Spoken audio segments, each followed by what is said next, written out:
आखिर क्यों चंद्रशेखर आजाद ने बहुजन समाज के नौजवानों की ली क्लास, और आखिर क्यों भीम आर्मी के कार्यकर्ताओं को लगाई फटकार? ऐसा क्यों कहा चंद्रशेखर आजाद ने एक बार कैडराइज हो जाने दो, फिर देखो मैं क्या करता हूं, मुझे धक्के नहीं खाने पड़ेंगे। पहले वो वीडियो देखिए, फिर मैं आगे की पूरी बात करूंगा। आपने पढ़ा बाबा साहब को? कितना पढ़ा? बाबा साहब को उनके जन्म से लेके उनके थॉट्स ऑफ पाकिस्तान जो लिखी है वो भी पढ़ी हुई है।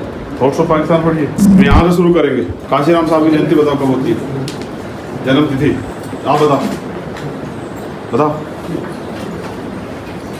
14 फरवरी। हाँ बहुत बढ़िया।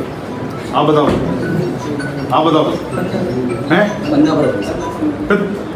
क्या छोटा पाकिस्तान बाबा साहब क्या विचार थे बाबा साहब के पाकिस्तान से? बताओ। बाबा साहब कभी भी बंटवारे के साथ नहीं थे। देख भाई सन्नी, तुम मुझे देखते रहते हो ना, अपने समाज को देखो। तुम चारों बताओ, तुम बताओ ये पूरा गुच्छा, तुम बताओ भाई इधर वाले। 15 फरवरी बहुत अच्छा। सिर्फ प्राइज लाओ, नोबेल प्राइज इनको दो। हाँ 15 मार्च 1934 सही बता रहे हैं? हाँ 1934 ही।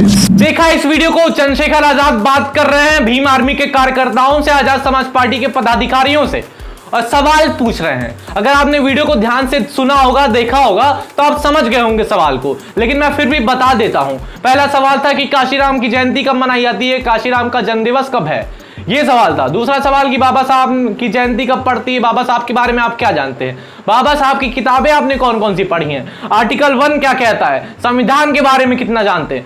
तो क्या होता है, वहां पे जो बैठे कार्यकर्ता थे वो बता नहीं पाते हैं। समझ रहे हैं आप?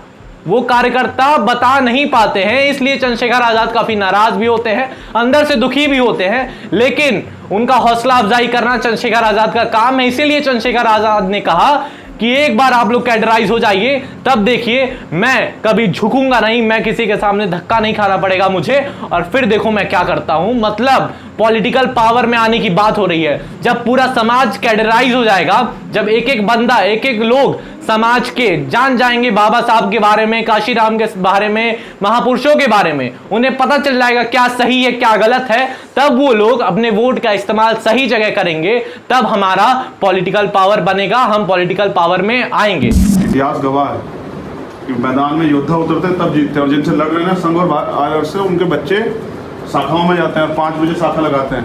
और ये मेरे समाज के दरअसल इनके भरोसे मैं लड़ रहा हूँ। मैं जब कहीं जाता हूँ तो इनसे पूछ लेता हूँ, बताओ देखो आर्टिकल 1 में क्या बताएंगे। हम यहाँ से। और रही बात कार्यकर्ताओं को फटकार लगाने की, तो चंद्रशेखर आजाद ने बिल्कुल सही किया, क्योंकि मान लीजिए अभी तो चंद्रशेखर आजाद ने आपसे सवाल किया है, मानो आने वाले दिनों में कोई दूसरे समाज का व्यक्ति या कोई भी आपसे ऐसा सवाल कर देता है, बाबा साहब के बारे में पूछ लेता है, तो आप क्या कहेंगे?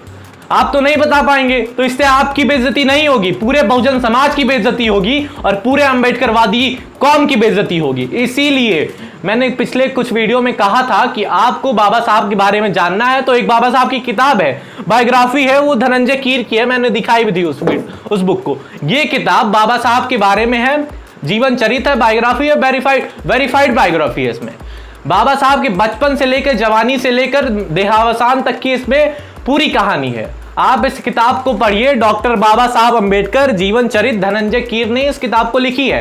आप बाबा साहब के बारे में कुछ हद तक जान जाएंगे। और दूसरी बात, संविधान के बारे में आपको जानना बेहद जरूरी हो जाता है। अगर आपके पास ये संविधान की किताब नहीं है तो आपको ये किताब खरीदनी भी बेहद जरूरी हो जाती है, क्योंकि अगर आपके पास ये किताब रहेगी तो आप कुछ दिन तक रखेंगे, लेकिन कभी ना कभी इस किताब को पढ़ लेंगे। लेकिन मेरी पूरी कोशिश रहेगी कि आप इस किताब को पढ़ें और जाने समझे अपने अधिकारों के बारे में, अपने मूल कर्तव्यों के बारे में, अपने मौलिक अधिकारों के बारे में। खास तौर पर जो इस किताब में मतलब संविधान का जो मौलिक कर्तव्य है और मौलिक अधिकार है, ये जानना आपको बेहद जरूरी हो जाता है। मैं तो कहूंगा इसे मुंह जुबानी आप लोग रट लीजिए, क्योंकि जब तक आपको आपके अधिकार नहीं पता रहेंगे तब तक आप अपने अधिकारों के लिए लड़ नहीं पाएंगे। जय भीम के नारे लगाते हैं, घर में जाके सो जाते हैं और सोचते हैं बस मूवमेंट खड़ी होगी, अब हमारा राज है। आज मेरे पास उनके मुकाबले की फोर्स है, लेकिन वो कैडराइज नहीं है। जिस दिन वो कैडराइज हो जाएगी ना, फिर पता है क्या करूंगा मैं, फिर मैं धक्के नहीं खाते फिरूंगा। और एक बात और मैं कहना चाहूंगा, आप जो नीला गमछा अपने गले में लपेट कर चलते हैं, तो किस बात का नीला गमछा लपेट कर चलते हैं?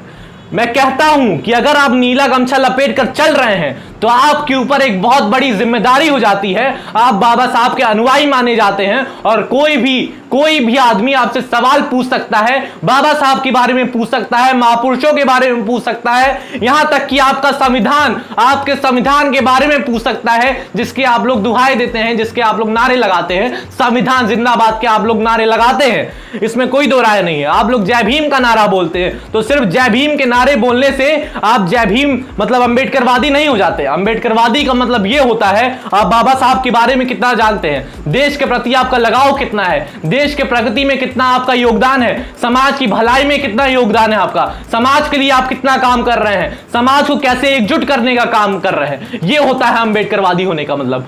बौद्धमय भारत बनाने की दिशा में आप लोग कितना कदम उठा रहे हैं, यह होता है अंबेडकरवादी होने का मतलब। इसीलिए सिर्फ गमछा लपेटना और जय भीम बोलने से कोई अंबेडकरवादी नहीं होता।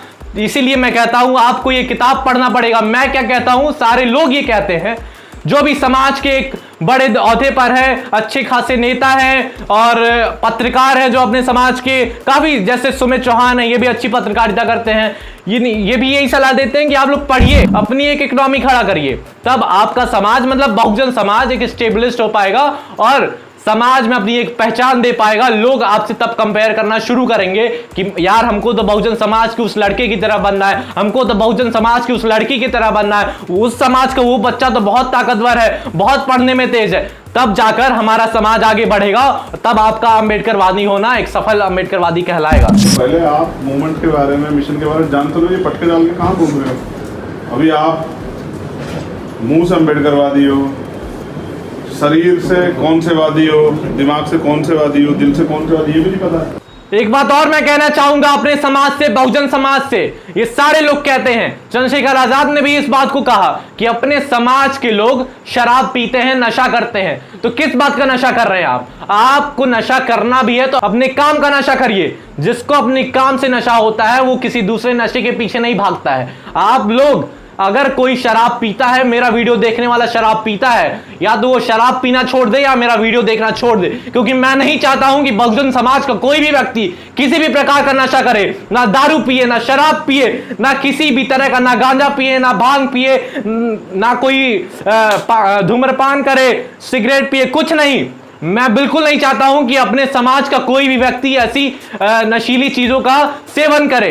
अगर वो ऐसा करता है तो आज से आप मेरा वीडियो देखना छोड़ सकते हैं।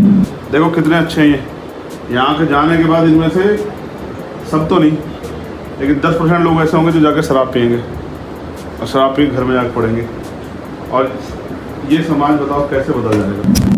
और हाँ, वीडियो को समाप्त करते करते मैं कहना चाहूंगा, जिस भी व्यक्ति को ये किताब पढ़नी है, संविधान की किताब हो चाहे बाबा साहब की जीवनी हो, वो उस बुक को खरीद भी सकता है हमसे संपर्क करके। और रही बात इस वीडियो की, जो चंद्रशेखर आजाद जी की वीडियो थी, उसका क्रेडिट मैं देना चाहूंगा अंजुल भैया को, जो तथागत लाइव नाम से एक चैनल चलाते हैं और अच्छी खासी ब्लॉगिंग भी करते हैं, अच्छे खासे व्यूज भी आते हैं उनके चैनल पे। आप लोग उस चैनल को भी सब्सक्राइब कर सकते हैं। मैं अर्नब, बहुत बहुत शुक्रिया। अगर आप इस वीडियो को YouTube पर देख रहे हैं तो हमारे चैनल को सब्सक्राइब करना ना भूलिए। अगर आप इस वीडियो को Facebook पर देख रहे हैं तो हमारे पेज को लाइक करना ना भूलिए। जय भीम, जय भारत, बहुत बहुत शुक्रिया। अभी बैठे क्यों हैं यहाँ सर? नहीं, सुनो, इनको मेरे साथ सिर्फ फोटो करवाना है। देखो इनका सपना क्या है, फोटो करवाएंगे, सोशल मीडिया पर डालेंगे, इनको 2-4 वो मिल जाएंगे, लाइक कमेंट, ये खुश हो जाएंगे।